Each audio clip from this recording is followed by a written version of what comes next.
Okay, Assalamualaikum. Selamat sejahtera, selamat datang hari. Okey. Saya Cikgu Naina Manawi. Okey, saya akan mengajar untuk sains tambahan bagi tingkatan 5 tahun ni ya. Saya akan menggantikan Cikgu Nur Nadana.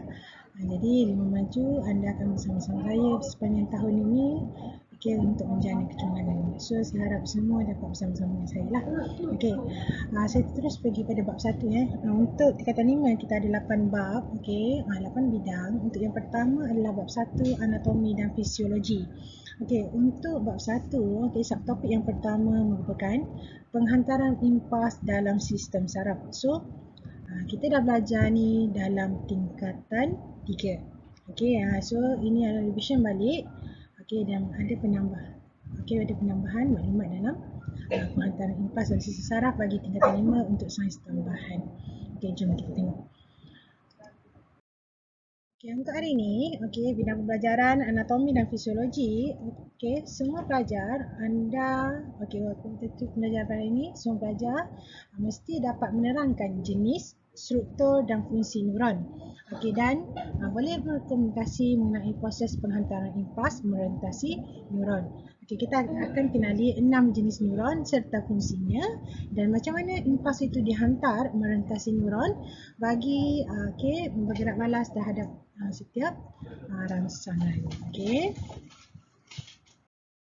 Okey, ini merupakan beberapa jenis reseptor. Ada 6 jenis reseptor yang kita akan belajar ya.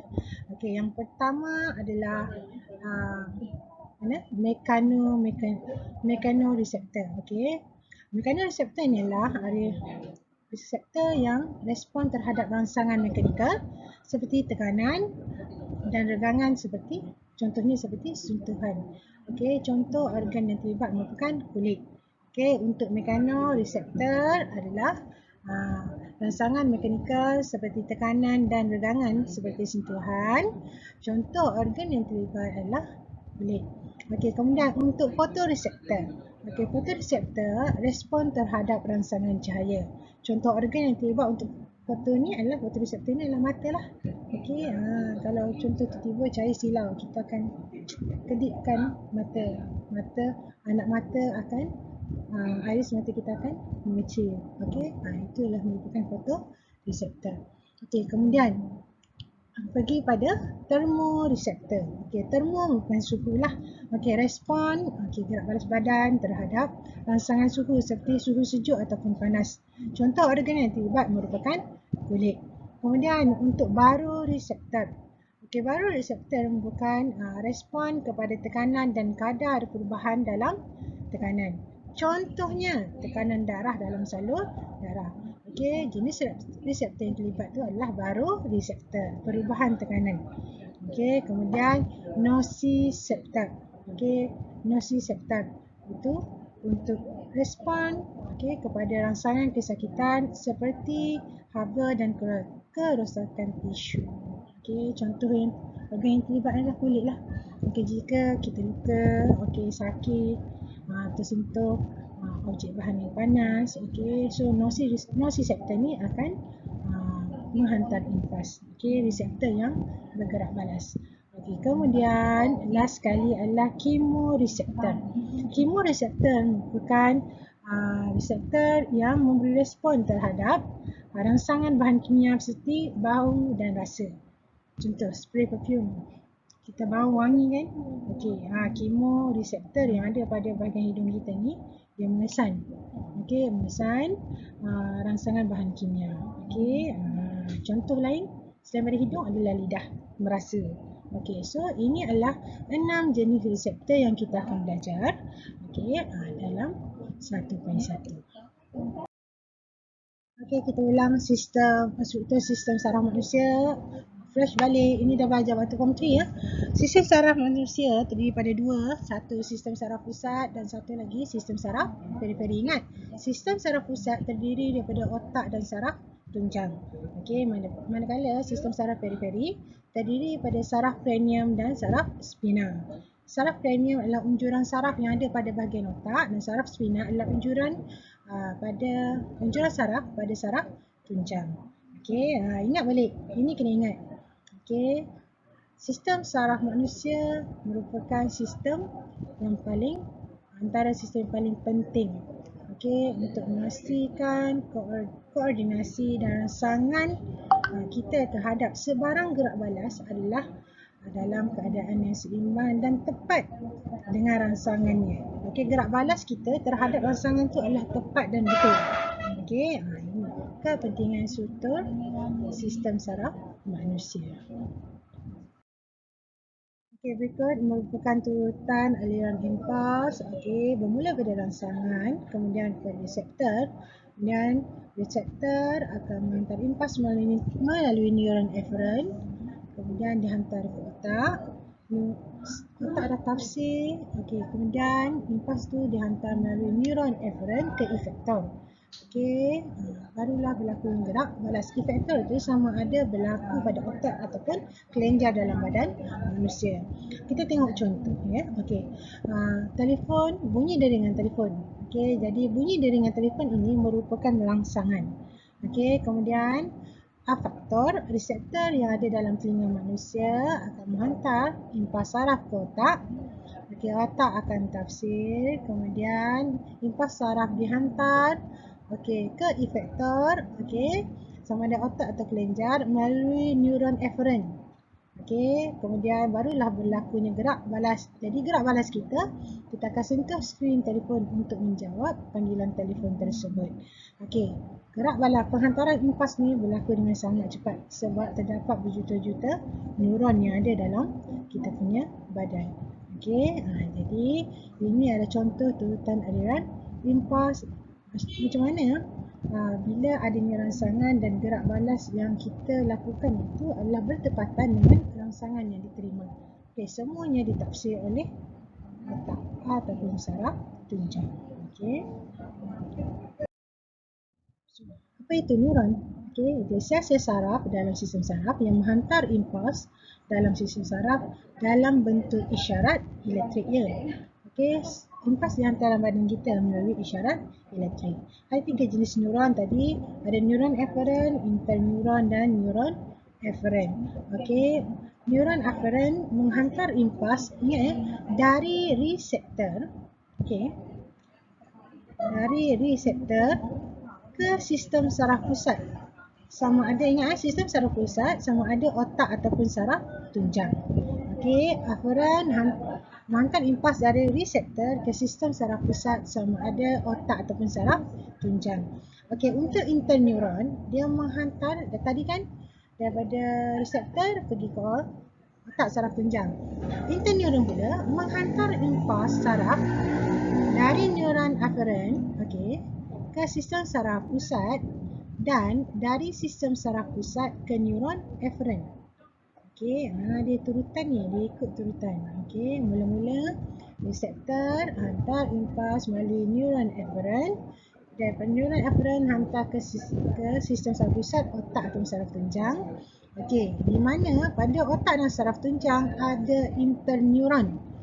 Terdapat interneuron yang menghantar impuls tadi ke eferen, ke neuron eferen. Kemudian neuron eferen menghantar impuls saraf dari sistem saraf pusat ke efektor. Sistem saraf pusat ke efektor. Efektor tadi saya sebut sama ada kelenjar ataupun otak yang bertindak balas terhadap rangsangan. Ingat ya, reseptor rangsangan yang kita terima dan gerak balas yang kita lakukan ataupun yang badan kita yang bergerak balas itu mesti bersesuaian, bertepatan dengan rangsangan yang diterima. Jadi kena ingat 3 jenis neuron ni, neuron eferen, interneuron dan neuron eferen. Gambar rajah ni menunjukkan struktur neuron. Ini merupakan dendrit. Dendrit pada bahagian hujung ni. Ini merupakan dendrit. Kemudian yang tengah ini merupakan badan sel. Yang tengah ni merupakan nukleus. Kemudian unjuran daripada dendrit tadi kita panggil sebagai dendron. Yang petak-petak ni merupakan akson. Yang tengah itu merupakan nodus rambia. Yang biru ini yang menyalut pada akson ini kita panggil sebagai salut myelin. Daripada dendrit masuk pergi kepada bongo-sinaps. Bongo-sinaps ni bentuk ujung dia ada bulat-bulat. Okey, ini merupakan terminal akson. Okey. Okey.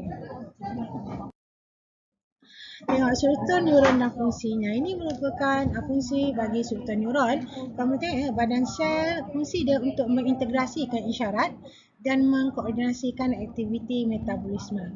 Untuk dendron pula, okey, dendron membawa impas saraf ke dalam badan sel.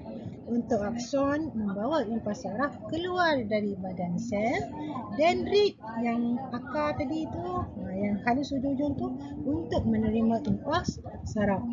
Salut melin merupakan penebat pada impas saraf dan melindungi gentian saraf daripada kecederaan dan membekalkan nutrien kepada neuron. Nodus rambia membolehkan impas saraf melompat dari satu nodus ke nodus rambia yang berikutnya. Nukleus macam biasa, fungsi dia adalah mengawal segala aktiviti neuron.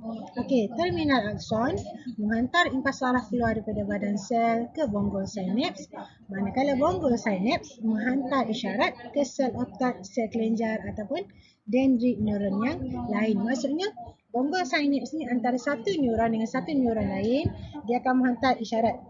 Okey, daripada isyarat impas lalu, kemudian daripada bongo-sinaps ni, ruang sinaps ni dia akan hantar daripada satu neuron ke neuron yang lain melalui bongo-sinaps. Itu, okey, ini saya briefly tentang struktur neuron.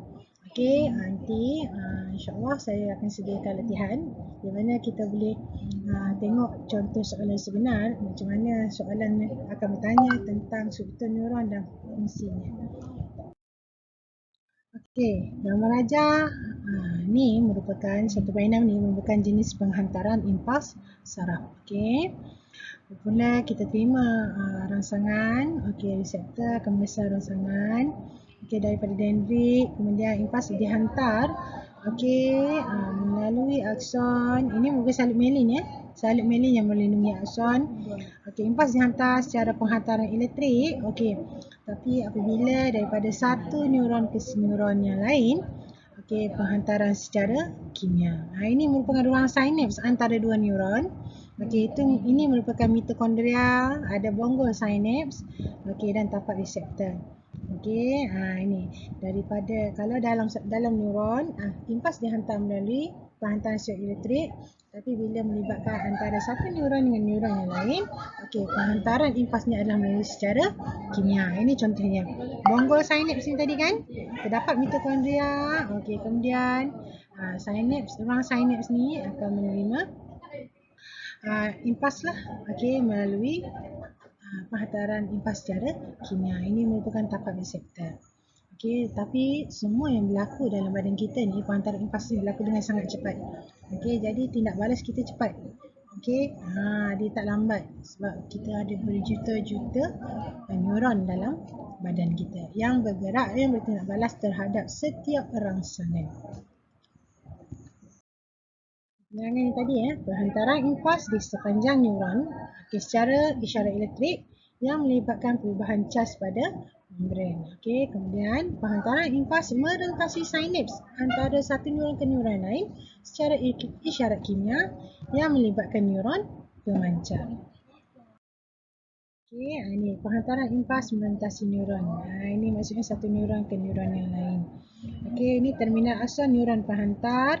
Okey, ada neuron pemancar. Ini ruang sinaps, bongo-sinaps dan ruang sinaps antara dua neuron. Okey, jadi neuron pemancar akan hantar isyarat dan ini merupakan dendrit bagi neuron penerima. Okey, inilah yang berlaku dalam badan kita. Okey, kalau dalam neuron isyarat dihantar melalui elektrik, okey, isyarat elektrik, tapi antara dua neuron dihantar melalui isyarat pemancar. Okey. Last sekali, proses penghantaran impas saraf merentasi sinaps. Okey. Apabila impas saraf sampai ke bongo-sinaps pada terminal akson, vesikel sinaps dirangsang dan membebaskan neuron pemancar ke dalam sinaps. Okey. Mitokondria tadi membekalkan tenaga untuk impas saraf merentas sinaps. Tengok ni. Okey.